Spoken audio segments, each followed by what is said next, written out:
Science ng Group 1.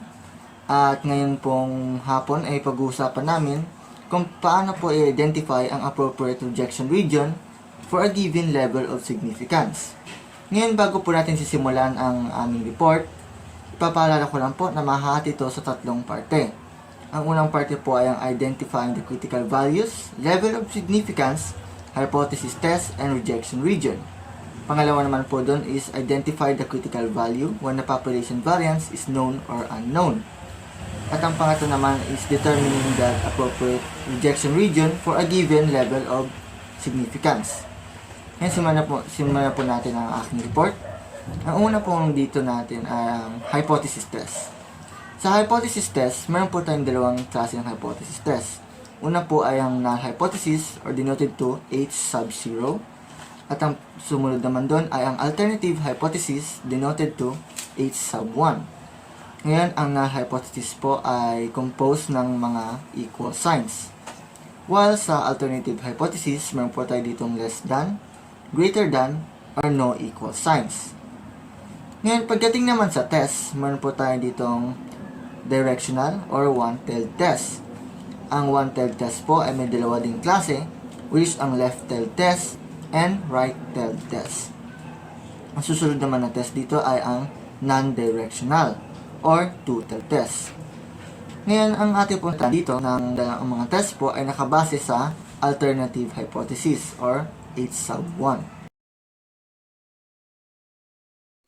Pag ang hypothesis po natin is less than, ito po ay left-tailed test. Pag ito naman ay greater than, ito po ay right-tailed test. Pag ito naman po ay no equal sign, ito po ay two-tailed. Ngayon, moving on, dito naman po tayo sa region of rejection. Ngayon, ating pong alahanin na the region of rejection is a range of values such as if the test statistics falls into that range, we decide to reject the null hypothesis in favor of the alternative hypothesis. Ngayon, sa nakikita niyo po, meron po tayo ditong tatlong examples. Meron po tayong left-tailed test, right-tailed test, and two-tailed test. Ayon po sa nakikita sa mga test na to, meron po tayong mga shaded parts. At ang mga shaded parts na to ay ang tinatawag nating the region of rejection. At ang mga non-shaded parts naman po, sila po ang region of acceptance. Ngayon, ang blue line po na yan na humahati sa dalawa, sila po ang ating critical value. Ngayon, ang ating tatandaan sa region of rejection, ang region of rejection po, lagi po siyang equal sa level of significance. Significance is denoted po sa alpha. Ngayon, pagdating naman sa alpha, meron po tayo ditong left-tailed alpha, right-tailed alpha, at alpha over 2 sa two-tailed test. Ngayon, pag-alaman na natin kung ano po ang hypothesis test, rejection region of rejection, level of significance, at critical values. Atin naman pong pag-usapan kung paano ma-identify ang critical value pag ang population variance ay known or unknown. Pero ito po ay may report sa inyo ni Miss Bessing at Miss Faith. Maraming salamat po sa pakikinig.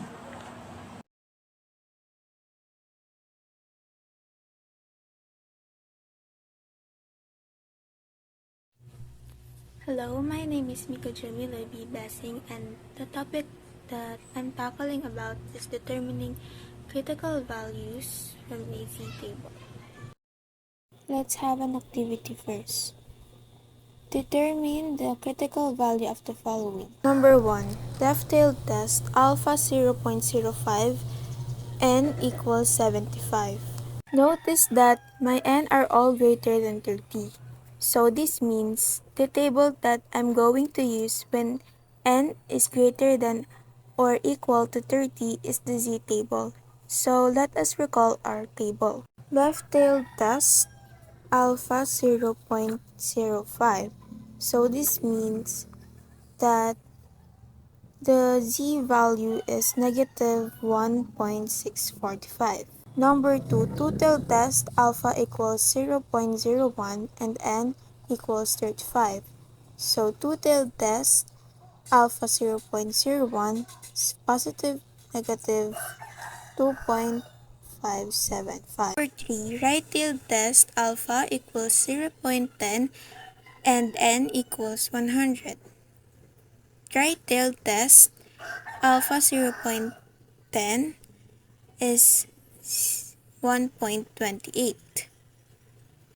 Number 4, one-tailed test alpha 0.025 and n equals 48. So, dahil walang sinabi kung left or right, ang kunin nating value ay left-tailed test alpha 0.025 negative 1.96 and right-tailed test alpha 0.025 value of 1.96. Hello everyone, I am Faith and I am the third reporter of our group. So, ngayon naman, we're going to discuss hypothesis testing when the variance is known. Okay, so sa naunang video is variance is known. Ngayon naman, hindi given si variance. So, ano kaya yung magiging formula natin? Paano natin malalaman kung kailan i-accept or i-reject si null hypothesis? Aside from the critical values from the Z table, we also have critical values from the T table. Okay, just to review, this portion here are the T values, this one are the degrees of freedom, while this is the area and this portion is the cumulative probability. And this one in the bottom is the confidence level.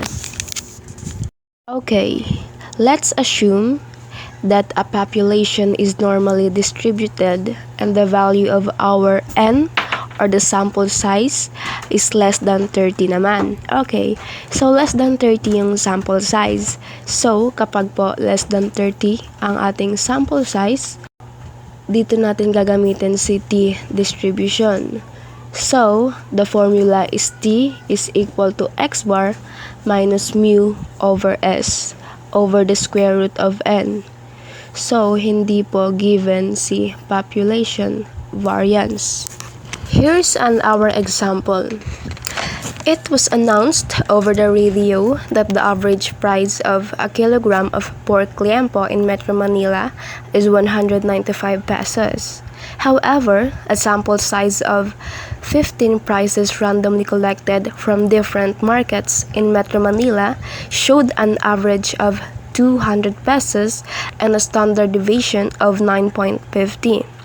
Using a 0.05 level of significance, is there a sufficient evidence to conclude that the average price of pork liempo in Metro Manila is more than 195 pesos? Normality is assumed over the population. So, dako naman tayo sa ating solution. Our first step is state the null and alternative hypothesis. So, based on our given situation, based on our given scenario, ang null hypothesis, ang symbol natin dito is equal. So, mu is equal to 195, which is value ng population mean. Sa alternative hypothesis naman, tatlong sign ang pwede nating gamitin. Less than, greater than, or equal sign. Pero sa situation na ito, ang gagamitin natin ay greater than. So, mu is greater than 195. So, bakit po greater than? So, kung babalikan nyo yung statement, nakalagay doon is more than 195. And more than is just the same with greater than. Step 2, set the level of significance and find the critical value. So, our level of significance, alpha is 0.05. Paano naman kukunin ang critical value nito? So, nabanggit ko kanina, since ang value natin is less than 30, so mababa siya. Ang gagamitin natin dito is t-test. Hahanapin natin ang degree of freedom muna. Again, to find our degree of freedom, df is equals 9 minus 1. So, ang value ng n natin is 15. So, 15 minus 1 is magiging 14. Okay.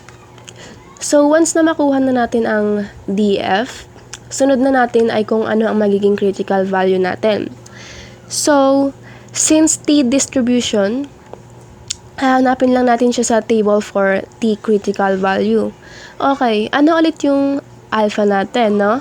So, yung alpha natin is 0.05. So, sa ating T table, hahanapin natin si 0.05 sa one tail. So, bakit po one tail?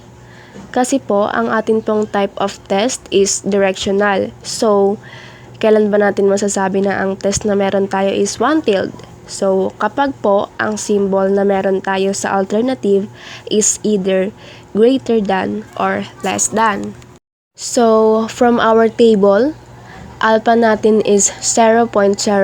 So, sunod ang DF natin is 14.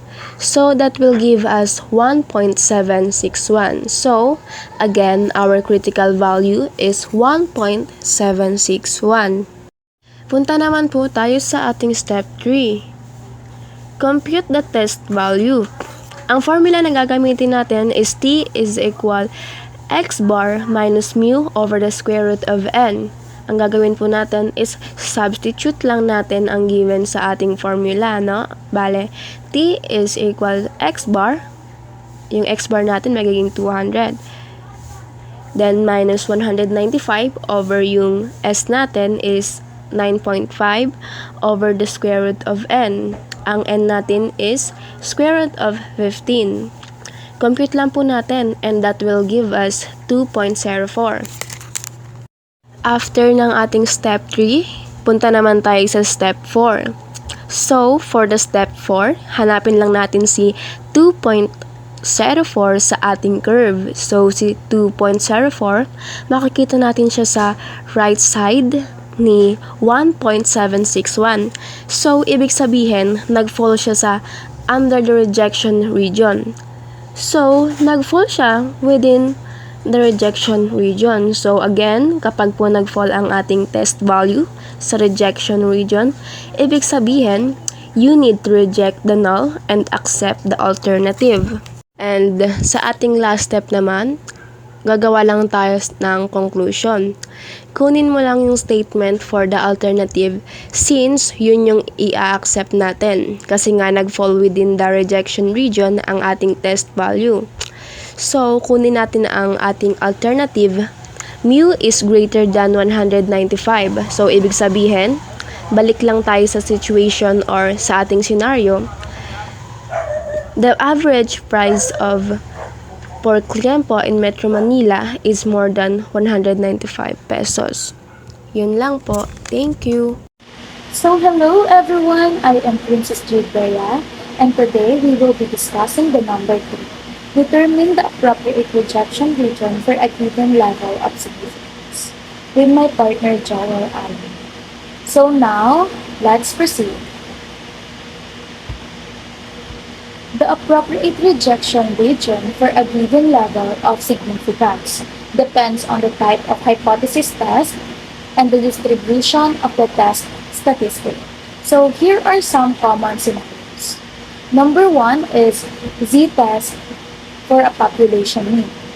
So the z-test for a population mean is a statistical method used to determine whether the mean of a sample is significantly different from mean of a population when the population standard deviation is known. So it's commonly used in hypothesis testing when dealing with large sample sizes. So one-tailed test rejection region is in one tail of the standard normal distribution. So in one-tailed test, the rejection region is located in just one tail of the standard normal distribution. This means we're only interested in whether the sample statistic falls significantly above or below a certain value, rather than looking for deviations in both directions. So, two-tailed test. Rejection regions are split between both tails.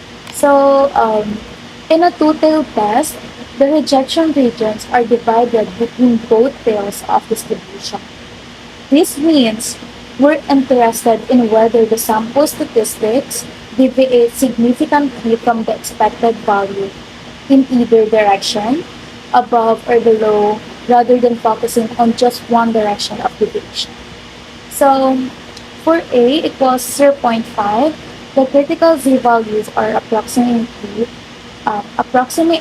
positive or negative 1.26 for a two-tailed test. So, for a significance of 0.05 in a two-tailed test, the critical z-values are approximately positive or negative 1.96. So, this means that if the calculated z-values falls beyond these thresholds, we reject the null hypothesis in favor of the alternative hypothesis. So now, let's proceed to the number 2. So, z-test for a population mean. T-test for a population mean. So, t-test for a population mean is a statistical method used to determine if the mean of a sample differs significantly from the mean of a population when the population standard deviation is unknown. It helps assess whether observed differences between the samples and population means are statistical significant or due to chance. So, one-tailed test. Rejection region is in one tail of the t-distribution with n negative 1 degrees of freedom. So in one-tailed test, the direction region is located in just one tail of the t-distribution with n negative 1 degrees of freedom. So this means we're only interested in whether the sample statistic falls significantly above or below a certain value, rather than looking for deviation in both directions. So, two-tailed test, rejection regions are split between both tails. So, in a two-tailed test, the rejection region are divided between both tails of the t-distribution. Name is Caroline from 11UC. This is the continuation of the report in statistic and probability. So third example, chi-square test for independence. The rejection region depends on the degrees of freedom and the level of significance. For example, for a chi-square test with 3 degrees of freedom and a equals 0.05, the critical chi-square value might be approximately 7.815. The chi-square test for independence is used to determine if there is a significant association between two categorical variables. Rejection region. The rejection region is a range of values for the chi-square statistic beyond which we would reject the null hypothesis. The specific values that define this rejection region depends on degrees of freedom calculated based on the number of categories in the variables. For the chi-square test, df equal number of rows and times number of columns. Level of significance. The predetermined threshold for rejection the null hypothesis. Common choices include A equals 0.05 and A equals 0.01.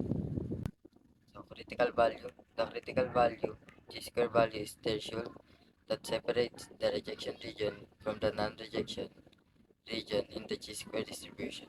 For our example with 3 degrees of freedom and A equals 0.05, the critical chi-square value is approximately 7.815. This means that any computed chi-square statistic greater than 7.815 would treat us to reject the null hypothesis at the 0.05 level of significance. For example, the F-test for variances. The rejection region depends on the degree of freedom and the level of significance. Critical values are used to compare variances between two or more groups. The F-test for variances is a statistical test used to compare the variances of two or more groups. The rejection region in an F-test is determined by the degrees of freedom and the level of significance. Degrees of freedom are calculated differently for the numerator and denominator of the F-test based on the number of groups being compared and the sample of sizes. Critical values. Critical F values. Those values are used to determine whether the observed F value from the data falls into the rejection region, indicating that there is a significant difference in variance between the groups. If the calculated F value exceeds the critical F value for a given level of significance and degrees of freedom, the null hypothesis that the variances are equal is rejected. So, in summary, to find appropriate critical values for a specific test, and level of significance, you would typically consult a statistical table or use statistical softwares. That's all my report. Thank you so much.